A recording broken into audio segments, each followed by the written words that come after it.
Horror. जब मैं ये वर्ड बोलता हूँ हॉरर, तब आपके मन में क्या आता है? भूत, प्रेत, हॉन्टेड हाउसेस या कोई साइंस फिक्शन मूवी का कोई क्रिएचर। बट क्या आपको पता है कि इस दुनिया की सबसे हॉरिफिक चीज क्या है?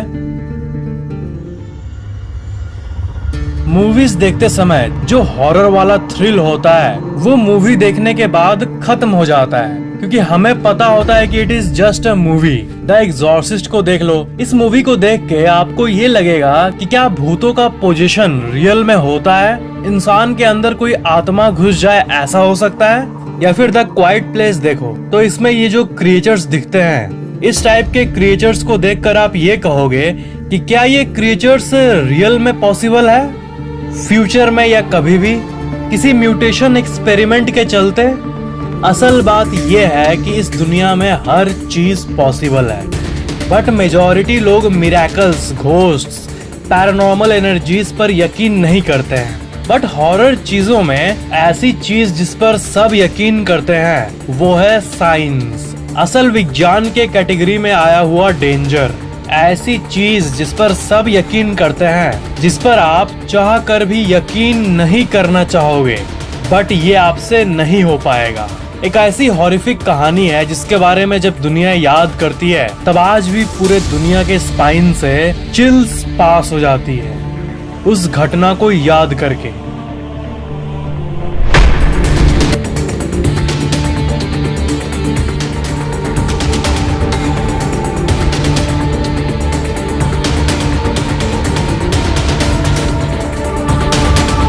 अणु से हर एक एटम में एनर्जी होता है। एक एटम बहुत ही ज्यादा छोटा होता है। आपका ये जो पूरा फिस्ट है, आपका ये हाथ, इसमें करीब इतने एटम्स है। इतने सारे एटम से मिलाकर आपका हैंड बना है और हर एक एक एटम में इनक्रेडिबल अमाउंट ऑफ एनर्जी होता है। और इसी एनर्जी को आइडेंटिफाई करके इंसान ने एटॉमिक एनर्जी को डिस्कवर किया और उसे यूज करना शुरू कर दिया, कुछ बुरे कामों के लिए और कुछ यूजफुल कामों के लिए। और यूजफुल के कैटेगरी में आता है न्यूक्लियर पावर प्लांट्स, जिसे एटॉमिक पावर प्लांट भी कहा जाता है। एक एटॉमिक पावर प्लांट में बहुत सारे रिएक्टर्स होते हैं और उस रिएक्टर के अंदर एटम की एनर्जी यानी एटॉमिक एनर्जी का यूज करके हीट पैदा किया जाता है उसके अंदर, और उसी हीट की मदद से एक बड़ा टरबाइन घूमता है और उसी से बिजली प्रोड्यूस होता है।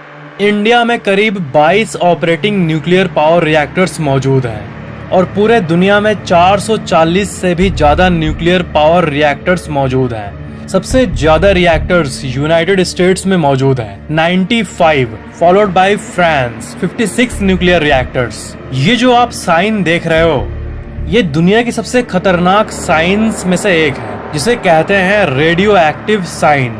जहाँ भी न्यूक्लियर एनर्जी से रिलेटेड चीजें होती हैं, वहाँ पर एक ऐसा डेंजर मौजूद होता है जो कि इनविजिबल होता है, रेडिएशन। इसलिए हर एक न्यूक्लियर प्लांट में सेफ्टी सिस्टम्स होते हैं, वर्कर्स के लिए स्पेशल कपड़े होते हैं और सारे नेसेसरी प्रिकॉशंस मौजूद होते हैं न्यूक्लियर प्लांट्स के सिस्टम में। बट कभी कभी हादसे हो जाते हैं। 26 अप्रैल 1986, टाइम सुबह के 1:23, लोकेशन चेरनोबिल, यूक्रेन। जिस जगह पर यह डिजास्टर हुआ उसके सामने ही एक बड़ा शहर था, प्रिप्यत नाम का, और वो एक बहुत ही फेमस शहर था और लोग वहाँ खुशी खुशी रहते थे। करीब 50,000 लोग उस शहर में रहते थे। बट 26 अप्रैल 1986 के उस रात को सब कुछ बदल गया, सिर्फ चेरनोबिल के लिए ही नहीं बल्कि पूरी दुनिया के लिए। प्रिप्यत शहर के रहने वाले लोगों को अचानक से एक लाइट दिखी, एक बहुत ही ज्यादा चमकती हुई लाइट जो कि आसमान की ओर जा रही थी। लोगों को ये लगा कि ये नॉर्मल सा कोई फैक्ट्री में आग लगने वाला इंसिडेंट होगा और वो इलाके के सारे लोग उस इंसिडेंट को एक ब्रिज पर खड़े होकर देखने लगे। बच्चे, बूढ़े, जवान, सब कोई घर के बाहर निकलकर डिस्कस करने लगे कि आखिर हुआ क्या। इस बात से अनजान कि रेडियो एक्टिव कणें उनके स्किन को चीरते हुए उनके बॉडी सेल्स के अंदर कैंसर पैदा कर रही थी। वो ब्लास्ट इतना पावरफुल था कि वो कुछ ही सेकंड्स में चेरनोबिल और उसके आसपास के पूरे शहर में रेडियो एक्टिव डस्ट को फैला दिया। सिर्फ पास के शहरों और इलाकों में ही नहीं, बल्कि जहां पर प्लांट था उससे 30 किलोमीटर दूर तक ये dangerous invisible radio active particles फैल गए। और ये सब हुआ था एक गलती के चलते। कुछ देर पहले उसी रात को चेरनोबिल के साइंटिस्ट्स उस न्यूक्लियर पावर प्लांट के अंदर सेफ्टी टेस्ट कर रहे थे। इस घटना को आप गलती भी कह सकते हो या फिर लापरवाही भी, क्योंकि एनाटोली डियाटलोव जो कि उस रात उस टेस्टिंग वर्क को सुपरवाइज कर रहे थे, वो कुछ इम्पोर्टेंट प्रोटोकॉल्स को फॉलो नहीं किए थे। न्यूक्लियर पावर प्लांट में कुछ भी करने के लिए एक हार्डकोर सेट ऑफ रूल्स होते हैं। उन्हीं रूल्स को उन्होंने नजरअंदाज कर दिया। फिर उस गलती के चलते अचानक से उस रिएक्टर का पावर बढ़ने लगा। अचानक से हैवी पावर सर्ज होने लगा। न्यूक्लियर प्लांट्स के अंदर जो फ्यूल रॉड्स होते हैं, जो कि मेन प्रोसेस के दौरान बहुत गर्म हो जाते हैं, वो बहुत ही ज्यादा गर्म हो गए। इवेंचुअली साइंटिस्ट्स ने जल्दी से उसको पानी में डालकर ठंडा करना चाहा, बट वो फ्यूल रॉड्स इतने गर्म हो गए थे कि पूरा का पूरा पानी का टैंक 1 सेकंड में भाप बनकर उड़ गया और स्टीम और हीट का एक इमेंस बिल्डअप बना और फाइनली वो 4th न्यूक्लियर रिएक्टर एक्सप्लोड कर गया।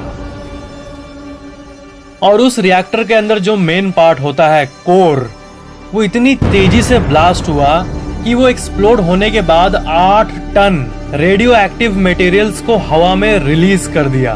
उस रेडियो एक्टिव क्लाउड की जो टॉक्सिसिटी थी, जो जहरीलापन था, वो जापान के हिरोशिमा इंसिडेंट से 400 गुना ज्यादा थी। चेरनोबिल का वो रेडियो एक्टिव डस्ट 30 किलोमीटर से भी ज्यादा दूर फैलने लगा। जैसे जैसे वक्त बढ़ा, वो इनफैक्ट दूसरे कॉन्टिनेंट में भी जा पहुंचा। यूके में, पोलैंड, बेलारूस, लिथुआनिया, हंगेरी, इन सारे कंट्रीज में कैंसर पैदा करने वाला रेडियो एक्टिव डस्ट फैल गया, सिर्फ इस एक न्यूक्लियर पावर प्लांट के फटने के चलते। चेरनोबिल के सबसे नियरेस्ट सिटी प्रिप्यत में, जैसा कि आपको अभी पता चला, 50,000 से भी ज्यादा लोग रहते थे। इस इंसिडेंट के बाद उन सब को शहर छोड़ना पड़ा और प्रिप्यत नामक ये शहर आज भी पूरा खाली है। क्या आपने कभी गूगल में किसी जगह का पॉपुलेशन सर्च किया है और आपको 0 देखने मिला है? यह है प्रिप्यत, एक अबैंडन्ड शहर। प्रिप्यत के शहर का अभी का आप पिक देखोगे तो आपको वहां पर मौजूद बहुत सारी चीजें देखने को मिलेंगी जो कि सालों से अनटच्ड है। ऐसा मानो कि जमा हुआ है, एक फ्रोजन जगह की तरह। उन फैमिलीज की यादों में जो कभी यहाँ हंसते खेलते रहती थी, एंड आज भी ये चीजें रेडियो एक्टिव है। वहाँ के एक हॉस्पिटल में बहुत सारे फायर फाइटर्स के कपड़े रखे हुए हैं जो कि अभी आज के दिन भी रेडियो एक्टिव है। मीन्स उसको अगर आप टच भी करोगे तो आपके शरीर के सेल्स डैमेज होना शुरू हो जाएंगे। ये वही फायर फाइटर्स के कपड़े हैं जो कि चेरनोबिल पावर प्लांट में गए थे वहाँ पर आग को बुझाने के लिए। एंड ऑफ कोर्स, जैसा कि आपने गेस किया होगा, उसमें से कई फायर फाइटर्स कैंसर और रेडिएशन सिकनेस से मारे गए।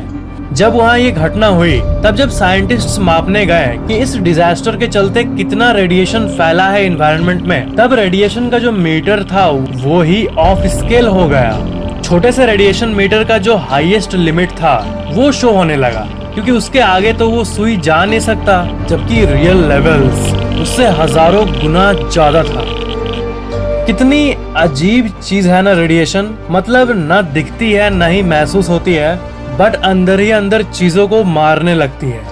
रेडिएशन शरीर के सेल्स के अंदर मौजूद डीएनए के अंदर केमिकल बॉन्ड्स को तोड़ देती है, जिसके चलते सेल्स को सरवाइव करने की इंस्ट्रक्शन नहीं मिल पाती है और बॉडी सेल्स रैंडमली ही इधर उधर ग्रो करने लगते हैं, बढ़ने लगते हैं बिना किसी इंस्ट्रक्शन के, और इसे ही कैंसर कहते हैं।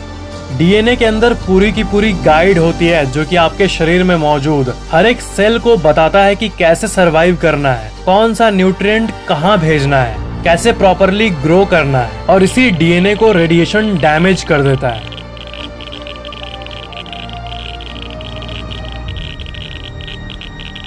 और पेड़ों में भी ये लाइफ को लिटरली खत्म कर देता है।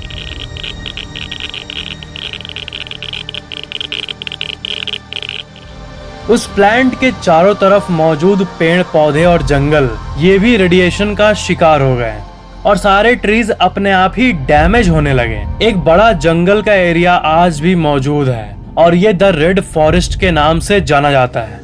जिस ब्रिज के बारे में आपने जाना, जिस पर खड़े होकर शहर के रहने वाले लोग उसके डेंजर से अनजान उस घटना के बाद आग को खड़े खड़े देख रहे थे, उसे ब्रिज ऑफ डेथ के नाम से भी जाना जाता है और वो ब्रिज आज भी मौजूद है। आज की कंडीशन की बात करें तो इतने साल बीत गए पर उस जगह पर पूरी तरह से रेडिएशन खत्म नहीं हुआ। उस न्यूक्लियर प्लांट के बेसमेंट में एक एरिया है जहां बहुत सारा न्यूक्लियर वेस्ट है। इसमें सीमेंट और बहुत टाइप के वेस्ट है और ये इतना डेंजरस है कि इस चंक के पास अगर आप 1 घंटे खड़े हो गए तो आपकी इमीडिएट मौत हो सकती है बिना इसको टच करे, सिर्फ खड़े खड़े मौत। इंटेंस रेडिएशन के चलते इस मास के चंक को नाम दिया गया है द एलिफेंट्स फुट। और सबसे खतरनाक बात कि ये आज भी उसी जगह पर मौजूद है और एक्टिवली रेडिएशन को छोड़ती है। और वो कितने साल तक वहां रहेगा, उसकी रेडिएशन खत्म होने में, उस वेस्ट को नॉर्मल वेस्ट होने में अभी 20,000 साल से भी ज्यादा लग जाएगा। मतलब उस पावर प्लांट में मौजूद उस वेस्ट वाले एरिया को आप दुनिया की सबसे खतरनाक जगह भी कह सकते हो।